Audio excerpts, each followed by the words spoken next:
안녕하세요. 매일매일 습관처럼 매일헌법. 오늘은 12월 16일 월요일입니다. 자, 여러분과 또 오늘 월요일부터 또 스타트 해야죠. 이번 주 쭉 나가시고. 그럼 다음 주가 또 기대되지 않나요? 다음 주에 크리스마스 겹잖아요. 크리스마스도 즐겁지만 또 중간에 딱 수요일 날 쉬는 날. 정확하게 또 일주일 뒤에는 또 1월 1일 새해고. 즐겁게 지냅시다. 나이 먹는다. 시간이 너무 빨리 간다. 가는 걸 어떡하겠습니까? 저희가 그거 푸념한다 해서 바뀔 건 없잖아요. 그럼 푸념하지 말고요. 즐깁시다. 행복하게, 즐겁게 맞이합시다. 계속 푸념해봐야 나한테 좋을 거 없어요. 즐겁게, 좋게, 계속. 물론, 걱정도 많고, 그 다음에 힘든 것도 많겠지만, 그렇다고 더 달라질 게 없잖아요. 어차피 똑같은 상황이라면 즐기고, 행복하고, 좋은 방향으로 가는 게 여러분의 건강에도, 정신 건강에도 좋아요. 자, 그러면 오늘 12월 16일, 월요일, 바로 시작해볼게요. 매일헌법, 정인원과 함께하는 기본권 문제입니다. 자, 기본권 보호무, 이거 한번 살펴볼게요. 자, 경위, 공채, 해경 경위 공채. 자, 요 문제에서 기본권 보호무 문제가 간만에 오랜만에 나왔습니다. 한번 살펴보죠. 자, 기본권 보호무예요.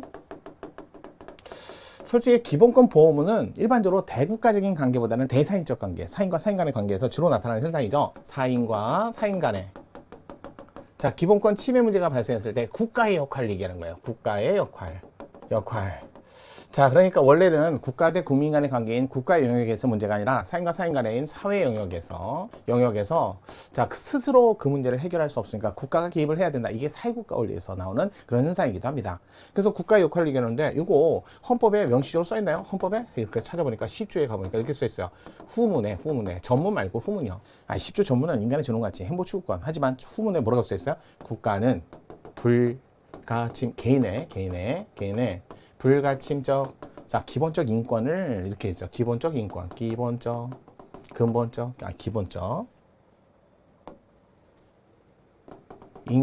확인하고 보장하는 의무가 있다. 이렇게 돼 있죠. 이거 보니까 여기서 말하는 게 기본적 인권을 확인하고 보장을 하래. 이건 국가가 침해를 한 게 아니에요. 제한을 한 게 아니잖아요. 그러니까 멀쩡히 있는 걸 가서 찾아봐 이런 얘기잖아요.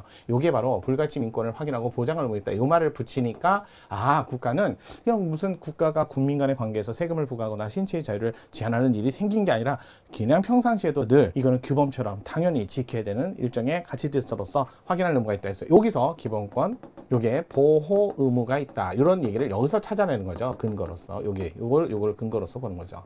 그래서 헌법 10조 후문에 기본권 보호에 관한 근거가 있어요. 그러니까 국가를 열심히 해야죠. 또 이것도 나중에 보면 국가가 수범자라는 걸 알 수 있어요. 나서야 된다. 지켜야 된다. 너는 향유자라기보다는 수범자다. 이렇게 얘기하는 거죠. 그래서 사인과 사인 간의 기본권 침해 문제가 발생했을 때 대부분 이제 낙태 사건이라든지 낙태 사건, 그다음에 교통사고, 환경 문제 이런 데서 대부분 보면 의식주하고 우리 교통, 환경 이런 데서 나타나는 현상이에요. 그랬을 때 좀 생명신체를 국가가 제한하는 것보다 오히려 사인끼리 범죄가 더 많이 나니까요. 이런 식으로 나타나는 낙태 사건에서 낙태죄로 처벌하는 국가, 형사 처벌하는 국가, 교통사고 처리특례법에서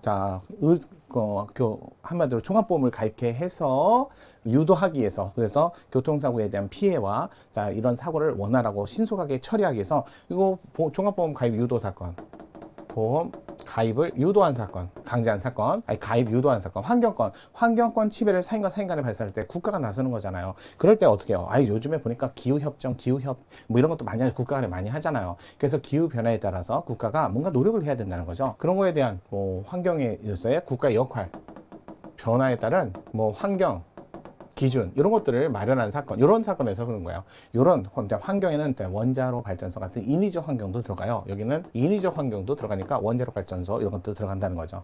자, 이런 데서 국가의 역할을 얘기하는 거예요. 주로 나타나는 거예요. 그래서 이렇게 사인과 사인 간에 스스로 문제를 해결할 수 없을 때, 이런 문제가 스스로 해결이 안 될 때 그걸 뭐라 한다? 보충적 순간에 보충성 이런 것들 때문에 그래서 이제 국가가 개입을 하는 거죠. 이럴 때 이제 국가가 개입을 하는데 이럴 때 개입의 정도는 만족스러운 개입이 아니라 아시죠? 과소보호 금지 원칙. 요거를 준수해라. 준수하면서 개입해라. 이거 과소보호 금지 원칙을 준수해라. 그럼 어느 수준까지 보호하라는 원칙이 아니에요, 이거는. 이건 어느 수준까지 보호하라는 게 아니라 요 밑으로 떨어지지 마라. 최소한의 보호 조치. 아래로 떨어지지 말라는 거예요. 그래서 아래로 떨어지는 순간 전혀 안 한 경우가 아래로 떨어진 경우. 취한 조치가 불충분, 매우 불충분해서 해서 효과가 전혀 없는 거죠. 효과가 전혀 없는데 이런 것들은 과소보호금전칙에 위반했다는 거예요. 또 이것도 조심하셔야 돼요. 그럼 이 과소보호금전칙에 반하지 위반하지 않았다 라 함은 그럼 뭔가 조치를 했다 안 했다? 효과 있는 조치를 했다는 거예요. 국가는 효과가 있는 조치가 있었다. 뭐로? 법률에 근거로 조치가 있었다는 거예요. 그러면 이 법률이 잘했다 잘못했다 판단하는 게 뭔가 최소한의 조치는 했다라는 거니까, 효과 있는 조치를 했다는 거니까 과소보호금전칙을 당연히 위반하지 않았어 그걸로 끝나는 게 아니라, 그러면 이 법률이 그 다음에는 뭐냐면 과잉금지 원칙을 준수했는지 이것도 봐야 돼요. 이것도 준수했는지를 보셔야 돼. 그러니까 이게 참 어려운 논이야. 근데 대부분 잘 모르세요. 근데 판례는 다 아신다? 신기하게. 이걸로 한 번 더 준수 여부를 검토합니다. 그래서 이걸 검토해서 반한다 반하지 않는다, 그래서 합헌이 나오는 거예요. 여러분 대표적인 게 교통사고 처리 특례법 사건이에요. 한번 또는 낙태죄 사건 한번 볼게요. 교통사고 처리 특례법 4조 사건이에요. 여기 뭐라고 되어 있냐면, 우리 뺑소니라든지 또는 터널 안에서 또는 어린이 보호구역에서 이런 중대사고가 있거든요. 이런 중대사고를 냈을 때는 일반적으로 이 판례 사건이 있을 때는 11대였어요. 지금 좀 늘었어요. 근데 이 중대사고 시 이럴 때는 기소합니다. 당연히 기소해요. 기소하고요. 빨리 이제 형사처벌까지. 하지만 이런 사고 이외에 교통사고인데 그럴 때는 뭐 기소를 할 게 아니라 빨리 종합보험을 들어서 피해구제를 해주라는 거예요. 종합보험을 가입했을 때 그럼 기소를 안 해요. 기소를 안 하는 거지. 공소 제기를 안 합니다. 그래서 사람들이 생각하는 거야. 그래? 그러면 빨리 종합보험 가입했구나. 그럼 종합보험을 가입하면 그 사람이 주는 게 아니라 보험회사가 주고, 교통사고 가해자에게는 보험회사가 조금 할증을 한다. 이런 식으로 해갖고 천천히 받는 거죠. 그래서 기소를 안 한다. 그러니까 사람들이 자꾸 종합보험을 들고 피해 구제라든지 사고체를 원만하게 하는 건 좋아요. 그럼 국가는 뭔가를 했다 안 했다, 이렇게 국가가 법률로 교통사고 처리 특례법으로 이렇게 만들어서 뭔가를 했다 안 했다, 했어요. 근데 그 조치가 효과는 있다 없다? 있어요. 왜? 사람들이 이렇게 함으로써 피해 구제를 하고 사고 빨리 처리하게 되니까. 그 다음에 그러니까 이제 뭐야? 과소보호금전칙은 금지 원칙을 위반하지 않았다, 반하지 않았다. 여기까지 좋아. 근데 이 법률이 또 혹시 이거 기본권 침해되는 거 아니에요? 라고 할 수 있다는 거야. 제한을 넘어서 침해까지. 그래갖고 요거 과잉금지 원칙을 검토했더니 뭐에 관해서 원칙을 검토해서, 왜? 피해자 입장에서, 어찌됐든 형사 피해자 입장에서 재판 절차 진술권, 교통사고를 냈는데 형사 피해자로서 재판 절차 진술권이라는 27조 5항. 또 다른 형사 피해자는 왜 기소를 하는데 이 사람 못하냐? 11조 평등권. 요 두 개 침해를 이유로 과잉금지 원칙에 반했는지 여부를 검토해보니까 과소보호금지 원칙엔 반하지 않았지만 이거는 피해자 입장에서는 기소가 안 되니까, 아니 다른 중상해를 입었거나 또는 장애까지 흘러갔는데 근데 왜 기소를 안 해? 이런 식으로 해갖고 이거는 침해다. 그래서 헌법 플러스 결정을 받았어요. 유사한 사건이 하나 더 있어요. 여러분들 대부분 다 결론을 아세요. 낙태죄 처벌하는 사건. 형법 낙태죄에 관한 거 마찬가지예요. 사인과 사인 간의 문제예요. 낙태를 한 인부하고 그다음에 그 동의를 받은 의사, 이거예요. 인부, 동의, 의사, 태아. 여기 어디에도 국가가 개입하지는 않았습니다. 근데 국가가 개입한 거예요. 낙태죄로 처벌하겠다. 그럼 뭔가 하긴 했어요, 안 했어요? 효과 있어요, 없어요? 있어요. 그러니까 뭐에? 과소보호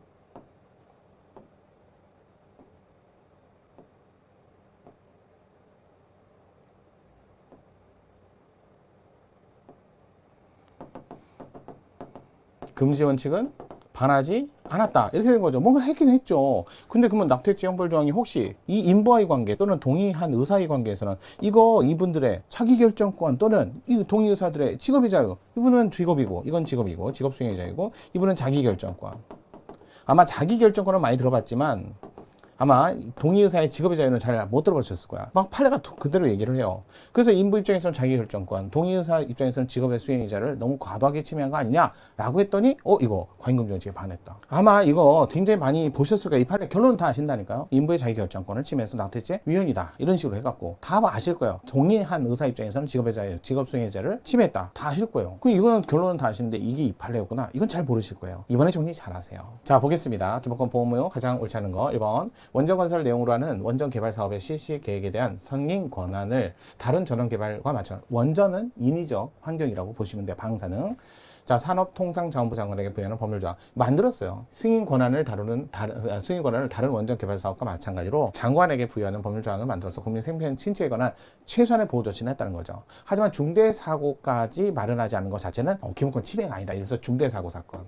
이거 마련하지 않은 건 반하지 않는다. 과잉금 전칙에 반하지 않았다. 뭔가 하긴 했다. 알겠죠? 그다음에 두 번째, 검사만 치료 청구를 할 수 있고 법원은 검사에게 치료 감호 청구를 요구할 수 있다고만 정하여 검사 치료 감호 청구 대상자 치료 감호 청구권이나 법원의 직권에 의한 치료 감호를 인정하지 않는 거. 이건 어쩔 수 없어. 헐리우드 액션을 막아요. 뭔가 보호 조치를 하긴 했어. 하지만 과잉금 전칙에 반하지 않았다. 기본권 보호무 위반도 아니었다. 3번, 개인의 생명 신체 안전에 관한 기본권 보호무 위배 여부를 과소 보호 금지 원칙을 기준으로 심사한 결과 과소 보호 금지 원칙 위반이 아닌 경우에도 다른 기본권에 대한 다른 기본권, 아까 전에 평등권이라든지 형사 피해자의 재판 절차 진술권 같은 구체적 기본권하고 문제가 됐을 때 과소보호 금지 원칙은요, 양 사인 간의 국가의 개입을 통해서 그런 어떤 개입하는 법률을 만들어서 서로 양보, 서로 제한 이렇게 들어가는 거예요. 그래야 누구나 다 똑같이 받는 것처럼. 하지만 그게 아니라 누군가에게 다른 그냥 기본권 주체와의 관계에서 기본권에 관한 제한 문제가 발생했을 때는 과잉금지 원칙 위반 여부로 기본권 침해 여부를 인정하는 것은 가능하다. 맞는 지문이잖아요. 그래서 이렇게 보시면 돼요. 이거는 반하지 않는다. 이게 틀렸죠. 그러니까 검사만이 헐리우드 액션을 막아야 된다. 이거 체크 안 하고 왔네요.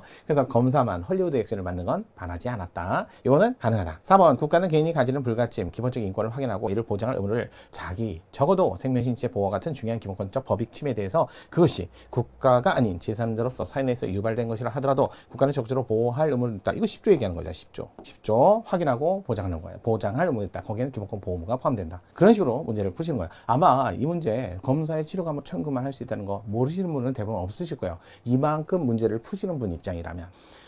그렇지만 이게 이런 속내정이 있다, 속사정이 있다, 이런 걸 명확하게 알면 이제 확 들어오잖아요. 그 다음에 이제 암기를 조금만 도움하시면 그러면 이런 문제 나왔을 때 충분히 해결할 수 있으리라고 봅니다. 자, 월요일을 시작했는데 좀 무거웠나요? 아니죠. 명확하게, 밝게, 뚜렷하게 보이는 게 좋잖아요. 맑은 하늘을 쳐다보면서 우리도 오늘도 여러분의 삶, 여러분의 헌법 정의론과 함께 하셨습니다.